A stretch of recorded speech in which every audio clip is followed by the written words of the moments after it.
Bonjour à toutes mes petites bichettes et à tous mes petits bichons, j'espère que vous allez bien, que vous avez passé une bonne semaine depuis la dernière vidéo, et que j'espère que vous l'avez regardé, liké et que vous vous êtes abonné, juste en dessous là. Facile, non? Franchement, c'est pas ce que vous attendez pas. Déluge. Ah, il fait beau. Bon bah ça va, j'ai le temps alors. Faut en vous parler. Plus sérieusement, aujourd'hui, on va discuter un long moment, donc prenez de quoi boire.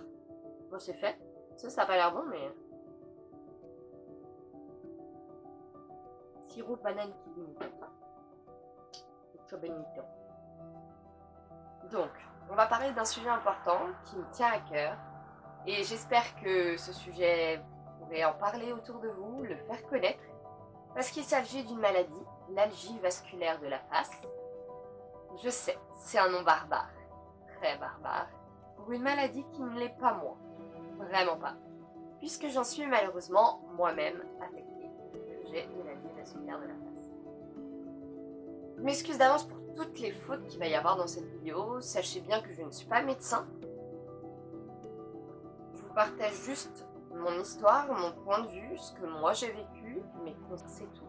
Toutes les personnes qui pourront regarder cette vidéo, et j'espère qu'il y en aura plein parce que c'est très important de faire connaître cette maladie qui est encore trop peu reconnue, que ce soit par les gens autour de vous, ou vous-même, ou bien encore que ce soit par les médecins. Sujet qui est peu connu parce que, en fait, généralement, il se déclenche chez des personnes qui sont relativement âgées. Donc, on associe ça à l'âge, à la vieillesse et tout ça.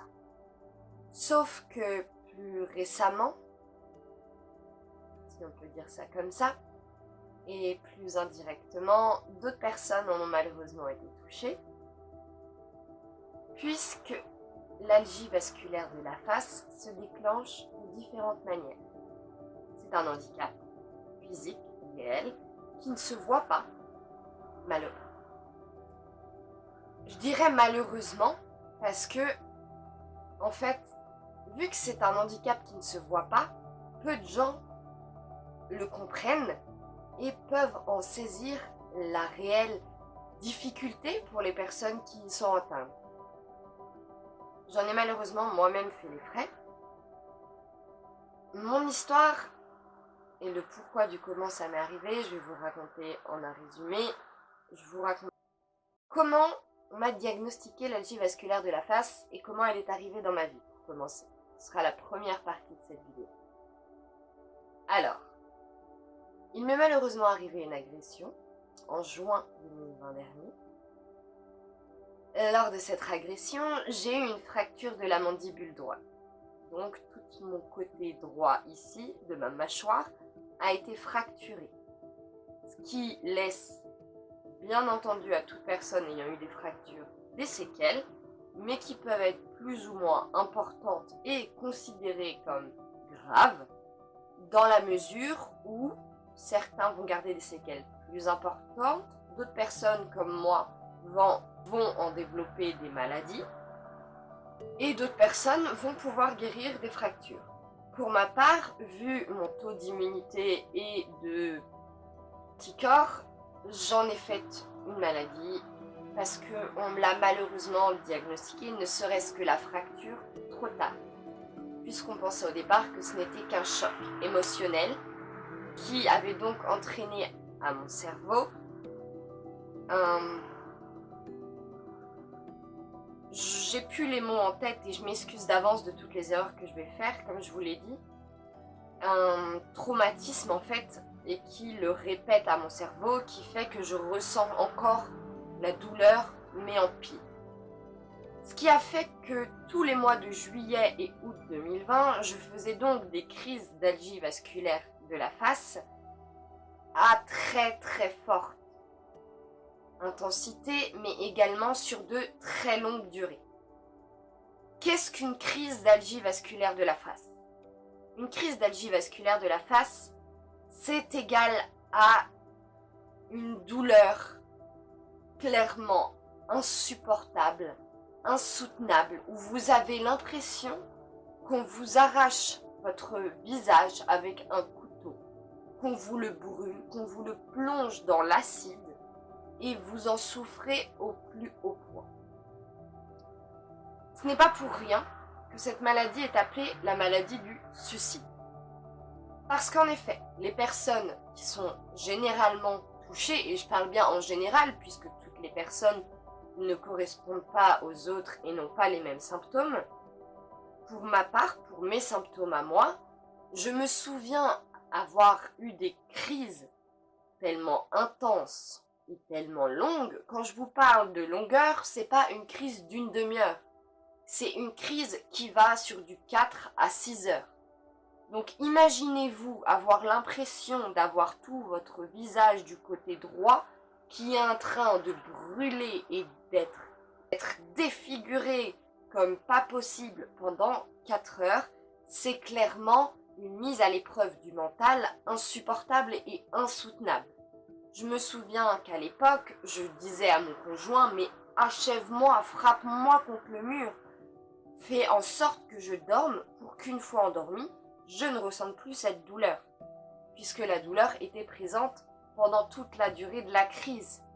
Mais le pire, c'est que vous avez les douleurs de la crise et les douleurs à côté. C'est-à-dire, vous pouvez très bien faire une crise intense qui va durer longtemps ou non en fonction de votre algie, mais également avoir les débuts de symptômes d'une crise. C'est-à-dire que, par exemple, en plein milieu de votre journée, vous allez vous sentir titillé, tiraillé, commencer à sentir que ça vous prend, vous avez la mâchoire qui commence à se bloquer, vous avez l'œil qui commence à tomber, à se fermer, votre nez qui commence à couler. C'est les premiers symptômes qu'on peut ressentir. C'est donc pour cela que les médecins ont généralement du mal à diagnostiquer si vous êtes ou non atteinte d'AVF. AVF, du coup, c'est donc le nom diminutif qu'on a réservé pour l'algie vasculaire de la face. C'est qu'à partir d'il y a quelques années que l'AVF a été reconnue et a commencé à prendre une place plus importante dans le monde de la médecine, mais également à pouvoir être diagnostiquée plus facilement. C'est ainsi que moi, au bout de à peu près 9 mois, on m'a diagnostiqué. Ce qui en soi, pour les médecins à l'heure actuelle, est un bon ratio niveau timing. Puisqu'il en faut plus, généralement il faut plus d'1 an ou 2 ans pour diagnostiquer ce type de maladie puisqu'elle n'est pas visible au niveau physique, vu que tout est en interne et vu que l'AVF n'est pas une maladie qui se voit, elle se voit en fait quand vous faites une crise, puisque lors d'une crise d'algie vasculaire de la face, vous avez votre visage qui a tendance à se déformer. Vous n'allez pas non plus être le bossu de Notre-Dame, mais vous allez tout de même avoir l'œil qui va commencer à tomber, le nez qui va commencer à couler, et votre bouche soit va comme moi, généralement, se bloquer et fermer en quelque sorte, et ne plus pouvoir bouger ni parler dû à la douleur qui devient insoutenable, soit, comme certaines personnes, la mâchoire va devenir tombante, voire pendante. Ça dépend du type d'algie que vous avez et également de votre ressenti et du pourquoi vous êtes atteint d'algie vasculaire de la face. Je vous l'ai dit, juillet à août 2020, j'ai commencé à souffrir de ces crises d'algie vasculaire de la face de façon de plus en plus insoutenable, ce qui m'a amené à faire une erreur qu'il ne faut en aucun cas faire, c'est-à-dire prendre plus de médicaments. Puisque au tout début de ces crises d'algie, même si on était diagnostiqué au départ que sur une fracture de la mandibule, m'était prescrit donc que du Doliprane. Le Doliprane, bien entendu, ne fonctionnant pas pour de l'algie vasculaire, cela ne donnait absolument rien. Je suis retournée chez mon médecin qui m'a represcrit par la suite de la codéine, puis du tramadol, puis les deux en même temps, puis privé de morphine qui fonctionnait toujours pas, puisqu'au final, l'algie vasculaire n'est pas traitable par ce biais et par cette voie-là et cette source de médicaments. Vu que ce n'est pas une maladie au niveau des voies inflammatoires, loin de là, c'est une maladie qui va se développer via les relations nerveuses que vous avez entre votre mâchoire et vos os et également tout le système interne de votre mâchoire. Suite à ça, malheureusement, forcément à l'extrême et dans ses retranchements, il s'arrête. C'est là que j'ai donc fait une crise d'épilepsie, un traumatisme crânien, et qu'ils se sont enfin penchés sur mon cas et sur le pourquoi j'avais autant mal à la mâchoire durant tous ces mois derniers. Par la suite, j'ai continué à voir mon médecin, à être suivie du coup pour mes autres soucis de santé. Et par là, mon médecin a compris qu'il y avait un problème, que ce n'était pas uniquement la fracture, vu que sur les radios, elle était réparée, ce n'est pas la fracture qui me causait ces douleurs. C'était donc de l'algie. Il a commencé à établir ce diagnostic, mais cependant, un diagnostic d'algie vasculaire de la face n'est pas établi et n'est pas approuvé et vérifié sans que vous alliez voir un cardiologue.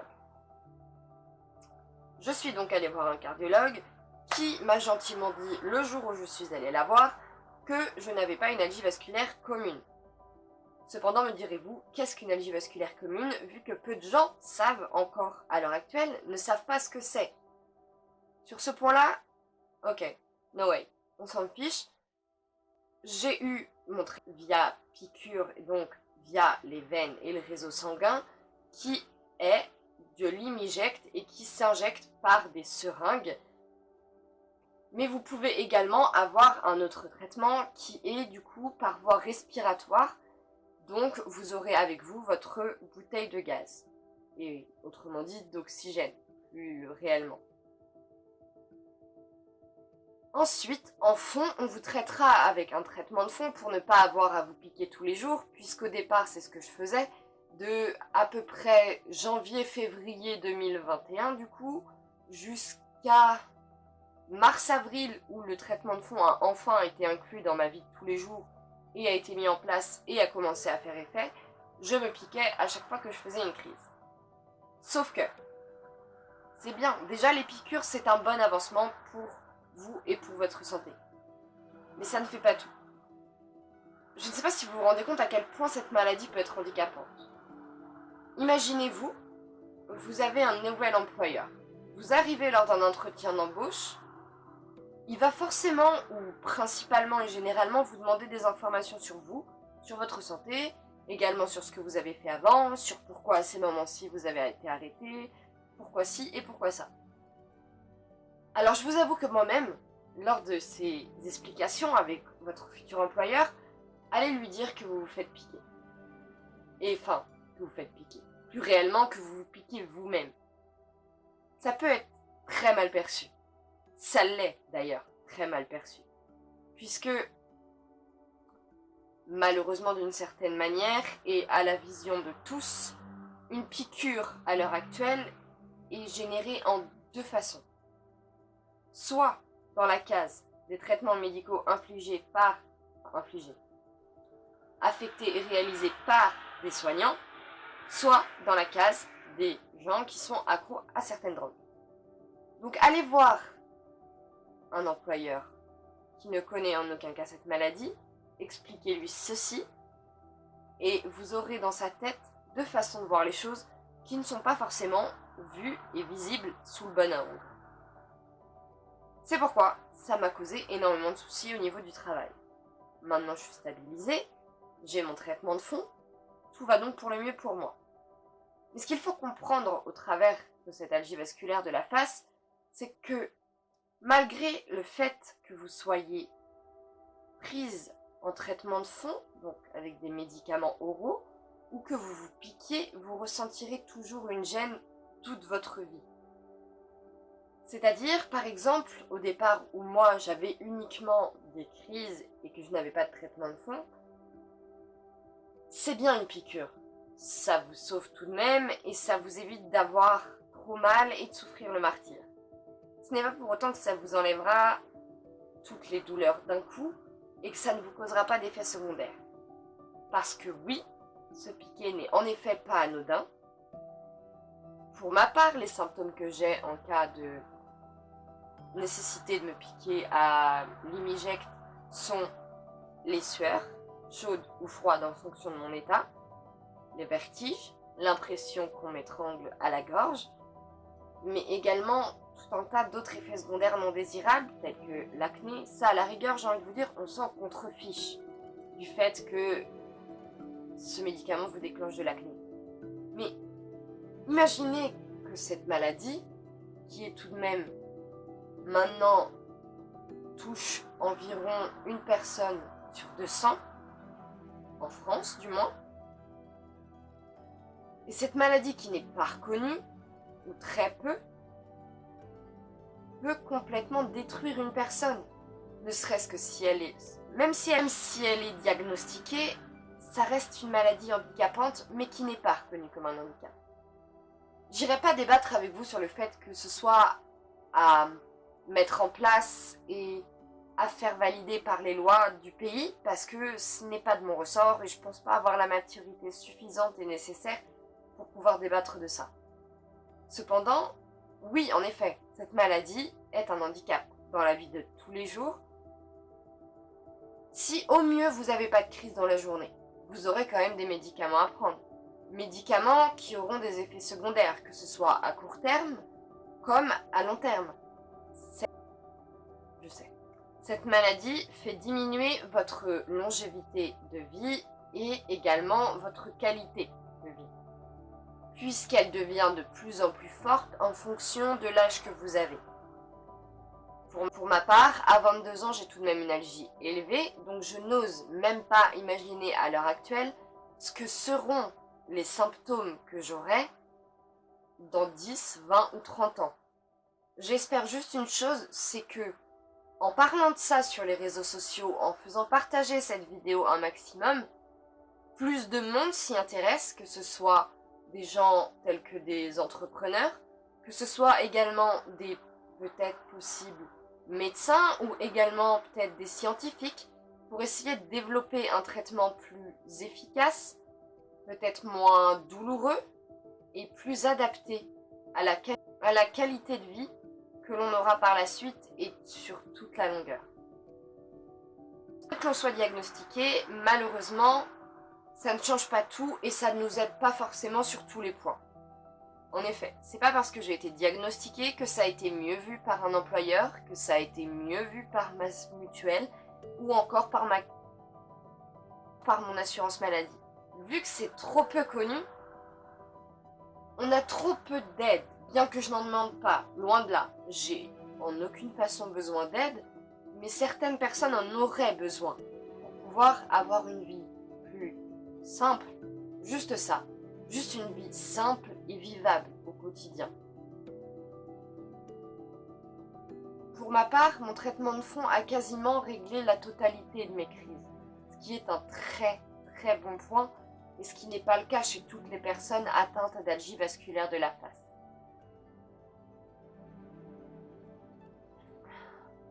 Et toute avancée médicale sera bonne à prendre, que ce soit pour moi et pour toutes les personnes atteintes de cette maladie, et même de celles qui en sont atteintes et qui ne savent même pas qu'elles l'ont, et qui ne comprennent pas ce qu'elles ont, parce que, je vais pas vous mentir, moi-même au départ, je comprenais pas ce qui m'arrivait, le pourquoi j'allais mal, le pourquoi ça continuait, pourquoi on m'a au départ dit que c'était dans ma tête, alors que non.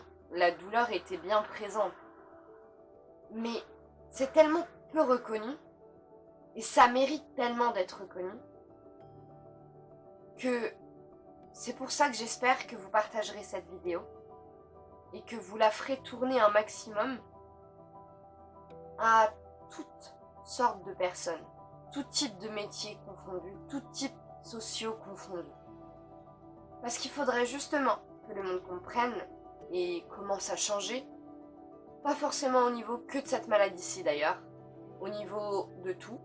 Il faudrait que le monde commence à prendre conscience des souffrances des autres et de les mettre à reconnaître. C'est pourquoi, mes bichettes, non, mes petites bichettes et mes petits bichons, j'espère que vous partagerez un maximum cette vidéo, que ce soit sur vos comptes Facebook, sur vos liens Insta, sur votre TikTok même par brève, ou que ce soit rien qu'avec un j'aime en poussant cette vidéo ailleurs que sur juste YouTube. J'espère que vous le ferez puisque ça aidera certaines personnes.